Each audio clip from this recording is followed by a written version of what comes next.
ये मेरे पास लाहौर बोर्ड का जनरल रियाजी का दूसरे ग्रुप का पेपर है क्लास नाम का, जो कि 16 अप्रैल 2023 को लाहौर बोर्ड की तरफ से हुआ था।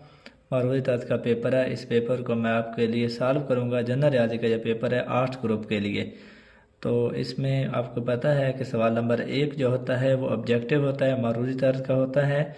और इसमें आपने क्या, एक ऑप्शन जो है वो दुरुस्त होता है, 4 ऑप्शन दिए गए होते हैं हर सवाल के। तो वो जो दुरुस्त ऑप्शन होता है उसको आपने सर्कल करना होता है अपनी जवाबी कापी के ऊपर। और उसमें हिदायत में लिखा हुआ होता है कि आपने जो दुरुस्त जवाब होगा उसी को मार्कर से या पेन से भरना है। एक से ज़्यादा जवाब अगर आप लगाएंगे या काट कर पूर करेंगे तो उससे जवाब आपका गलत हो जाता है। तो लिहाजा आपने एहतियात करनी है।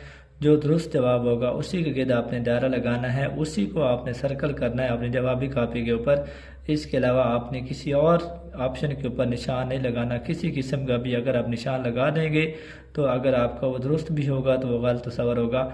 ज़्यादा सोच समझ के आपने लगाना है। जो ऑप्शन दुरुस्त होगा उसी पे ही आपने उसी दायरे को ही आपने सर्कल करना है। तो बढ़ते हैं पेपर की तरफ। पहला सवाल है, मसनूई ज़राए से काश्त की गई फसल पर उशर की कटौती की शरह क्या होती है। कि जो फसल हमें मसनूई ज़राए से हासिल होती है उस पर उशर की कटौती बतानी है। 2.5% होती है, 5% होती है, 10% होती है या 25% होती है। तो मसनूई ज़राए से जो फसल हम काश्त करते हैं उस पर जो उशर हासिल होता है उसकी शरह 5% होती है। अगर कुदरती ज़राए से हासिल करें तो उसके ऊपर होती है हमारे पास 10%, लेकिन मसनूई ज़राए से जो उशर अदा करना होता है वो 5% होता है। तो बी ऑप्शन इसका दुरुस्त है। दूसरा सवाल है, 2 × 5 का जदर और 6 × 5 का जदर में जमी वस्त क्या है। ये दो रकमें हमें दी हुई हैं, इनका जमी वस्त लेना है। तो जब हमें दो रकमें दे दी जाएं और उनका जमी वस्त लेना हो तो हम क्या करते हैं, उसका जो फार्मूला है दोनों रकमों को जमा कर लें और 2 पे इसको तकसीम कर लें। तो मैं दोनों को जमा कर रहा हूँ, 2 पे तकसीम किया तो ये देखें 2 5 का जदर है जमा 6 5 का जदर 2 और 6 8 हो जाएगा। 8 5 का जदर तकसीम 2, 2 8 से कट जाएगा तो हमारे पास दुरुस्त ऑप्शन आएगा इसका 4 × 5 का जदर, 4 × 5 स्क्वायर रूट। तो ए ऑप्शन इसका दुरुस्त है। तीसरा सवाल है, y बराबर है 3x में x की कीमत अगर 2 रखें तो y किसके बराबर है। बहुत इंपॉर्टेंट क्वेश्चन है, 2-3 बोर्ड में ये पेपर सॉल्व कर चुका हूँ तो उनके अंदर ये क्वेश्चन आ चुका है। y बराबर है 3x हमारे पास है, तो y बराबर है 3x। तो x हमें गिवन है 2, तो अगर मैं x की जगह 2 लिख दूँ तो y मेरे पास आ जाता है 3 × 2 6। तो यहाँ पे y 6 आ जाएगा। डी ऑप्शन इसका दुरुस्त है। चौथा सवाल है, अगर यूनिवर्सल सेट के अरकान हो 1 2 3 4, सेट ए के अरकान हो 4, तो ए का कॉम्प्लीमेंट किसके बराबर होगा। अगर हमें यूनिवर्सल सेट दिया गया है, सेट ए भी दिया गया है, यूनिवर्सल सेट निकालना है तो यूनिवर्सल सेट आपने ए का कॉम्प्लीमेंट निकालना है। तो ए का कॉम्प्लीमेंट अगर हमने निकालना तो ये बराबर होता है यूनिवर्सल सेट माइनस ए। अगर हम यूनिवर्सल सेट में से सेट ए को माइनस कर दें तो हमारे पास ए कॉम्प्लीमेंट हासिल होगा। यानी किसी भी सेट का अगर हमने कॉम्प्लीमेंट लेना हो तो यूनिवर्सल में से माइनस करते हैं। जब यू में से ए का हम फ़र्क लेंगे तो यू के वो अरकान लिखने हैं जो यू में तो होंगे लेकिन ए में नहीं होंगे। चूँकि हम यू में से ए को माइनस कर रहे हैं तो यू के वो अरकान लिखे जाएंगे जो यू में तो हैं लेकिन ए में नहीं है। तो यू और ए का अगर मैं कंपैरिजन करूं तो 4 जो है वो सेट ए का रुकन भी है, यू का भी है, तो ये 4 नहीं लिखा जाएगा, यू के बाकी तमाम अरकान लिखे जाएंगे। तो जिसमें 1 2 और 3 है तो इसका ए ऑप्शन दुरुस्त है। 1 2 3 जिसके अरकान हैं ये हमारे पास ए का कॉम्प्लीमेंट आएगा। पाँचवा सवाल है, ए निस्बत बी तनासब सी निस्बत डी की तनासब में बी और सी को क्या कहते हैं। जहाँ पे देखने हमने बी और सी, तो ये दरमियान वाले अरकान हैं। तो किसी भी तनासब के अंदर जो दरमियान वाले होते हैं यानी बी और सी, दूसरे नंबर वाला और तीसरे नंबर वाला, ये वस्तैन कहलाते हैं। और पहले वाला और आखिरी वाला यानी ए और डी जहाँ पे तरफैन कहलाते हैं। हमें हमारे से बी और सी का पूछा गया है तो ये वस्तैन है। छठा सवाल है, 2 सेटों ए और बी के लिए अगर हमें 2 सेट दिए गए हैं तो उन 2 सेटों ए और बी के लिए ए यूनियन बी बराबर है बी यूनियन ए। तो ये बताना है कि किसके बराबर होता है। तो ये खासियत मुबादला है। 2 सेट जिसमें हो वो खासियत मुबादला होती है, 3 जिसमें हो खासियत लाजम है। तो यहाँ पे चूँकि 2 सेट हैं ए और बी तो ये खासियत मुबादला है। एक्स बार बराबर है x1 + x2 + x3 प्लस ये एक्स एन तक है तकसीम एन, ये क्या कहलाता है। तो ये हमारे पास हिसाबी औसत का फार्मूला है। अगर हमें कोई मवाद दे दिया जाए, कोई भी ग्रुप डाटा दे दिया जाए और हम उसकी तमाम रकमों को जमा करें और जितनी उनकी तादाद है उस तादाद पे तकसीम कर दें, तो ये हमारे पास उन मवाद का, उस ग्रुप का हिसाबी औसत हासिल होता है इस फार्मूले से।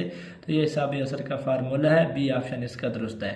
8वां सवाल है 2 लाख रुपए पर ज़कात की कटौती क्या है। यानी हमें रकम दी हुई है, हमने इस पर बताना है कि इस पर ज़कात कितनी होगी। तो हमें पता है ज़कात की जो शरह होती है वो 2.5% होती है। तो हम 2.5% को ज़रब दे लेते हैं 2 लाख के साथ। तो हम जानते हैं 2.5 को हम लिख सकते हैं 25 तकसीम 100, इशारिया ख़त्म करेंगे, पीछे एक इंच है लिहाजा एक सिफर नीचे और आ जाएगी। इसको हम ज़रब देते हैं 2 लाख के साथ, ये हमारे पास आ गया। ये 3 सिफरें हैं, जो 3 सिफरें 3 सिफरों से कट गई। 25 को 2 से ज़रब दे देते हैं, 25 सिफर सिफर 25 सिफर सिफर 25 ज़रब 2 50। तो इस पे जो ज़कात की कटौती बनेगी वो 5,000 रुपये बनेगी। 2 लाख रुपए पर ज़कात की कटौती 5,000 रुपये। 25,000, 2,000, 15,000 ये सारे ऑप्शन दुरुस्त नहीं है। वो शख्स या चीज़ जिसकी इंश्योरेंस की जाती है उसे इंश्योरेंस कहते हैं, इंश्योर्ड कहते हैं, इंश्योरर कहते हैं, लेजी कहते हैं। तो जिस शख्स की इंश्योरेंस की जाती है उसे इंश्योर्ड कहते हैं, ऑप्शन बी दुरुस्त है। 10वां सवाल है 1/3% की शक्ल में है। हमारे पास ये कसर दी हुई है 1/3, इसको फीसद की शक्ल में लिखना है। तो किसी भी रकम को फीसद में कन्वर्ट करने के लिए 100 से मल्टीप्लाई करते हैं, 1/3 ज़रब 100, तो ये बन जाएगा 100 तकसीम 3। अगर मैं 100 को 3 पे तकसीम करूँ, 100 तकसीम 3, तो हमारे पास ये आ जाता है 3 3 9, एक बचेगा, लिया 0, 3 3 9, फिर एक बचेगा। तो इसको हम लिख सकते हैं 33 and 1/3, 33 1/3%। तो इसका डी ऑप्शन दुरुस्त है। 11वां क्वेश्चन है 2 का जदर, फिर इसके ऊपर 2 का जदर, ये किसके बराबर होगा। 2 दफ़ा 2 के ऊपर जदर है, 2 का जदर, फिर इसके ऊपर जदर है। तो पहले हम बाहर वाला जदर ख़त्म करें, तो ये इसकी पावर आएगी 1/2। और अब हम अंदर वाला ये जदर ख़त्म करते हैं, तो ये आ जाएगी इसकी पावर, दोनों पावर एक दूसरे से मल्टीप्लाई हो जाएंगी। 1/2 ज़रब 1/2, तो ये आता है 2 क्या कहते हैं 1/4। डी ऑप्शन दुरुस्त है। मसला y बराबर है c की शक्ल में, ग्राफ पर y मॉडल क्या होता है। अगर हमारे पास इस तरह का ग्राफ है y बराबर है c की शक्ल में, तो यहाँ पे जो y चूँकि y c के बराबर है तो y मॉडल यहाँ पे c ही आएगा, c ऑप्शन दुरुस्त है। डिविटीज मोटर व्हीकल टैक्स की शक्ल में टैक्स को कहते हैं कि वो टैक्स जो डिविटीज की शक्ल में लिया जाता है या गाड़ी की टैक्स की शक्ल में लिया जाता है उसे गैर बराह रास्त टैक्स कहते हैं, बी ऑप्शन दुरुस्त है। मुनाफा जब मार्कअप की वसूल की गई शरह को कहते हैं। मुनाफा जब मार्कअप की जो शरह वसूल करते हैं उसे रेट कहते हैं, ए ऑप्शन दुरुस्त है इसका।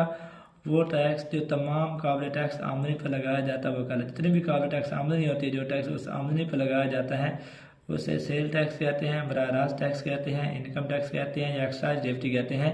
तो वो जो टैक्स है जो सारी काबिल टैक्स आमदनी पर लगाया जाता है वो इनकम टैक्स कहलाता है। तो सी ऑप्शन इसका दुरुस्त है।